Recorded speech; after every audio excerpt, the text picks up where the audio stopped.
So the existing technology on the market today and over the past 30 years has been inadequate. Evoke Medical has developed the next generation of smart spinal implants. It has a therapeutic aspect as well as a diagnostic tool to allow me to know when and if fusion is taking place, has the potential to revolutionize my practice. Without the use of batteries or external braces is the real game changer. One word: awesome. Do you like science? Is medicine your passion? Then I think the pitch is for you. My name is Robin Young. I was a medical technology analyst for 30 years.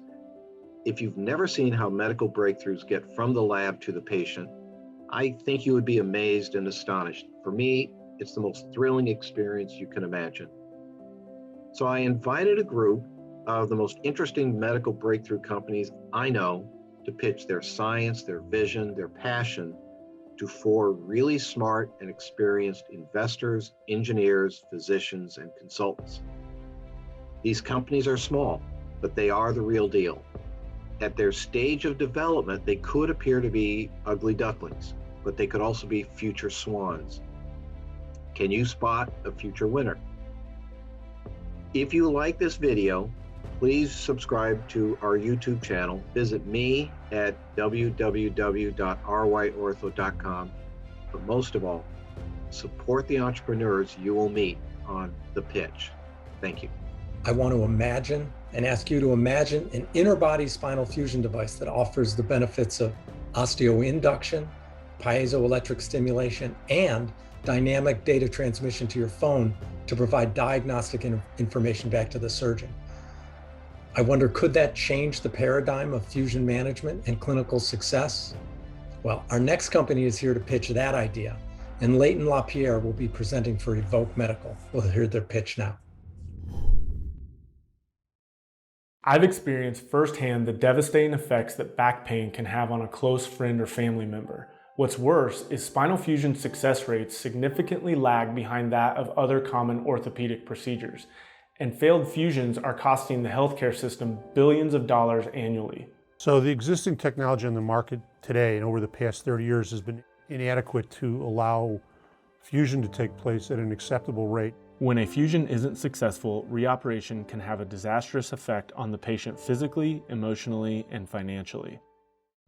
With an experienced team of surgeons and biomechanical engineers, Evoke Medical has developed the next generation of smart spinal implants that leverage a 35-year clinical history of electrical stimulation to aid in the healing process.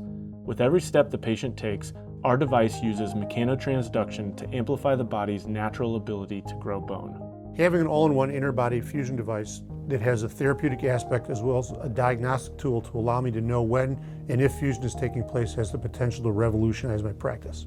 Human-powered smart implants are the core of what we've created. The ability to self-generate usable power purely from human motion without the use of batteries or external braces is the real game changer. Harnessing this power opens the possibilities for addressing many of the unmet needs in the large, multi-billion-dollar spine and orthopedic markets. First, it addresses subpar spinal fusion rates by leveraging a long clinical history of bone healing electrical stimulation. Second, it can greatly improve the postoperative continuum of care by acting as a load sensor to allow for better treatment decisions. For the past 4.5 years, we have biotech bootstrapped by securing over $2 million in non-dilutive SBIR grant funding. Through our Phase 2 SBIR work, we have fully integrated and miniaturized our implants and just recently received very exciting results from our animal study showing significantly increased bone growth with our active implants. I have the honor of working with my advisor and Evoke co-founder Lisa Fries and the rest of the team to commercialize our technology. Lisa has been a pioneer in this field and has been awarded significant grant funding to create and translate technologies to help patients. To you, this might look like just another spinal implant, but to me, it represents someone returning to exploring with their families or being able to play with their grandkids. This is why I joined the Evoke team, so we can make a real difference. As Ember mentioned, we've made significant progress and are gaining traction. Build better bone with Evoke Medical. Very nicely done. So thank you, Leighton. As we did in the first pitch, let me turn to Tony and ask you to start us off. One word: awesome. Thanks, If Tony. your technology can do what you believe it can do, it will be game changing. I have built a career in investing in new innovation in the spine industry. What you have is using technology that's been clinically available for 20 years and completely reapplying it in a new constructive manner. Very impressive. So right now, we've gotten to this point with SBIR grant funding, non-dilutive, but we've really been focusing our efforts over the past 3.5 years in form factor, miniaturization, getting it to fit into the footprint of a normal T-lift, get us some independence from the university structure, help us to build out a better team. And the ultimate inflection point is to an IDE approval. Put the systems in place, the quality systems in place, put the all the formal development and regulatory strategy that would be required to get to a clinical study. What's really great about that direction is PMAs have giant value. And if you're able to get that PMA exclusivity, you'll create a lot of value for yourself. Good going. We think we've created a lot of value just through our SBIR grant funding. We've established some strategic partnerships with some of the best in the business in terms of the piezo and the electronic components and how those work together. Okay, great. Thank you. Thank you. Thank you, Tony. Sure. Let's go on to Mike. Mike, your turn. So congratulations, Leighton. I think it's a very cool concept. It makes a lot of sense, and the applications in orthopedics go far beyond spine. In fact, I think I snooped around in your IP or your patent applications, and you have some joint applications listed there, I believe.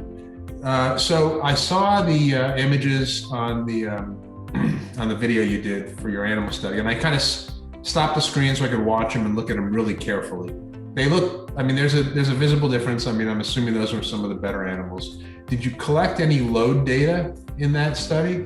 Were you able to see a difference in stiffness? Or, people have been trying to figure out, is the patient fused for years? Yeah, that's right. And Dr. Arnold, if you want to maybe run through the key tenets of the animal study. It's an 8-animal study that we're currently in the middle of, so it's not fully completed, and data's still coming sort of as we speak as well. But Dr. Arnold. Yeah, so we have a sort of a 3-pronged approach to this. The first one is obviously radiographic. We also have a histologic approach where we'll section all the spines to be evaluated histologically, and we also will look at the spine mechanically in Dr. Friese's lab. She has a fully functioning biomechanics lab. And when we did this for our initial proof of concept, we clearly saw that the active, let's call it the active group, had much better biomechanical characteristics than the control arm. So we're hoping for the same kind of findings with this animal study in greater numbers, obviously. And so we're in the process of analyzing that data right now. We've just finished acquiring actually the images for the radiographic study, and that will be the first part. Then we'll do the biomechanics, and then they'll get sectioned for histology. Is the technology within the device now to measure stiffness? Yeah, so right now the technology is, because it's based on piezos, it's load induced, which we think is, so that requires, a dynamic load, such as a person walking. And right now they're primarily focused on the therapeutic aspect where, the load goes in, and either the frequency or the magnitude of the load will impact the current density that's distributed within the disc space. And a lot of the core technology has studying the literature, studying the past history of electrical stimulation, even the natural electrical signals of natural bone without any sort of stimulator. And we've really been fine tuning and dialing in what those current densities need to be to say a natural healing environment within the disc space. And so we think we can take that, because piezos are naturally a sensor. They load in equals current out. And so we can take the the power generated and do. The really cool thing about the technology is we could do really anything with it. We've just chosen to do electrical stimulation and sensing, but you can think of it as like a little human-powered computer within your body that we can start to harness power and do different things with. You're not the first group to think about using electrical stimulation on an interbody device or marrying the two. That's right. So have you looked at your IP, and are you comfortable with your freedom to practice this piezoelectric concept? I think you might be the first group to use piezoelectrics on this. Yeah, that's the key differentiator there. It's load induced. It doesn't require a battery or an external brace active device. Terrific. So great questions, and we're all having fun and we're trying to help, and that's what we're here for. So fantastic. Audrey? I want to concentrate a little bit more on the patient and what your expectations are for the patient in terms of surgical technique, in terms of recovery, in terms of what the patient feels, not just right after surgery, but potentially years after the surgery. And please elaborate on that. I want to give that to Dr. Arnold. Yeah, I'll take that. Yeah, a lot of my input into the design of the cage is that right now it can be placed in the interbody disc space in the same way that you would place any other peak or allograft cage. It would be the same external shape and would be implanted the same way. We anticipate that the fusion would occur quicker than and more robust than in standard fusion, with a much less rate of pseudoarthrosis. And so we're hoping that the patient will be able to get back on their feet and back to work quicker than they ordinarily would, with a more robust fusion and less pain early on. And part of the plan is with the sensors that we'll be able to hopefully tell when fusion takes place without actually having to subject the patient to significant amount of radiographs over a long period of time. And I want to add one thing, Dr. Arnold, too, is that we see this as not necessarily, we see it as a market expander, because one of the problems we're solving is the difficult to fuse patient population. Yes, ideally this could be used for anybody, but we would really anticipate its use in patients who are smokers or diabetic or overweight that maybe had a failed fusion before, but certainly it could be applied to any patient who needed interbody fusion. Okay, great. So it could be used as a revision device? Yes, absolutely, yes. Okay, and with any other hardware potentially, or just? Any pedicle fixation would be fine. It does not necessarily have to be, it could be with any pedicle fixation. Well, thank you, Audrey. So again, I'm going to go back a little technical, and I think about your group of diabolical engineers trying to undermine the whole spine fusion industry. Let me ask, and I went to your website as well, nicely done. You appear to have three interesting properties. You say osteoinductive from the biomaterial itself, piezoelectric stimulation, and a diagnostic tool to help guide possible follow-on treatment. So since at least the bone graft stimulators are awaiting still the final down classification, but when you combine that with your other claims, I'm not sure I understand how you think you're going to navigate that through the de novo pathway. So can you comment on that? Right. So the actual claim set of osteoinduction, I hear you, may be a challenge to get that into our indication. We've been taking a de novo regulatory approach into our strategy, at least in terms of our initial strategy. And Anthony, I know you mentioned the PMA, and that's definitely a strategy that brings a lot of value, and requires more resources and funding as well. And so we're still exploring some of these strategies from the bootstrap perspective, the biotech bootstrap perspective. We've tried to look at this as how can we bring this to market, with the minimal resources that we have, and the de novo pathway. We've actually had a pre-submission meeting with the FDA because we wanted to take the approach of really tapping into the FDA early, talking to them. We took the approach where we said, okay, this is the primary function is still to stabilize the spine, but it has this secondary function of electrical stimulation. And we had a very positive conversation with the FDA. And at the end of the day, they were open. They left the door very wide open to this de novo pathway, to sort of creating this new class of device for load-induced electrical stimulation. Okay, well, it's good that they've left that door open. We'll require more conversation, of course. And let me have one follow-up for Dr. Arnold, and that is, as you think about getting the data that comes from the implant, how do you envision using that to modify the therapeutic intervention? I mean, if you see that there's not sufficient load bearing, are you talking about going in early for a revision, or how does that information, how would it help you? Well, I think if we get really good fusion data, that will certainly help us compared to other devices that are on the market right now. And then obviously there won't be a lot of biomechanical data in the human patient, but we would have radiographic and clinical data that we would be able to share with everybody, whoever wanted to see it, to demonstrate the utility of the product.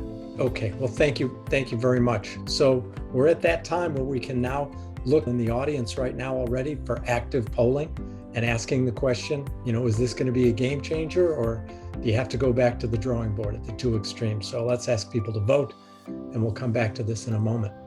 Oh. So a little bit surprising, perhaps, at least to me, a little bit surprising. 40% say it's promising, but it needs more work. I mean, we always need more work. Could challenge the standard of care at 30%, but a quarter think it's going to be a game changer. So congratulations. You guys have done a great job on the pitch tonight. And for a closing comment, I'll bring it back to Tony. I think it will be a game changer. Come talk to us. This is our space. This is what we're interested in. We'd love to talk to you. In smart implants and diagnostics, and particularly in spine, we need that. Fantastic. So let's go to Mike. I think it's a game changer as well. I also think it needs more work. I don't think anyone would dispute that. I think you want to, I think it's commendable. I think your evaluation and your raise, I imagine you've raised quite a lot of money through the SBIR process, because I suspect you've come quite a ways, and the current cash needs seem pretty reasonable. But I think you want to tighten up your message on the diagnostic sooner than later, because I asked a few questions. Scott asked a few questions. How this technology impacts the clinical course of the patient's cycle or path is your value proposition. And so I think you want to be able to articulate that as cleanly as possible. Terrific. Good guidance. And Audrey? Really looks like a promising technology, and one that probably will inspire a feeding frenzy should your initial clinical results prove positive. How long are you hoping to stay in this versus for this application, and when do you plan to move on to your next application? Right. We chose spine because we know spine the best, our core team. And probably the biggest problems to solve. We're also looking, we're having conversations with all the big players as well, and looking for partners that want to help invest and bring the other applications to the forefront. And we're also using our grant funding strategy to apply for other grants with other applications, such as long bone fracture fixation and things like that. Fantastic. Well, I'll agree with our panel that this looks like it has the potential to be a game changer. I also think that in addition to considering the other indications, other anatomies, that you may want to think about launching this sort of in a series of steps in terms of what the device is able to do. You may find that going after the diagnostic piece at the outset is too big a bite at the apple.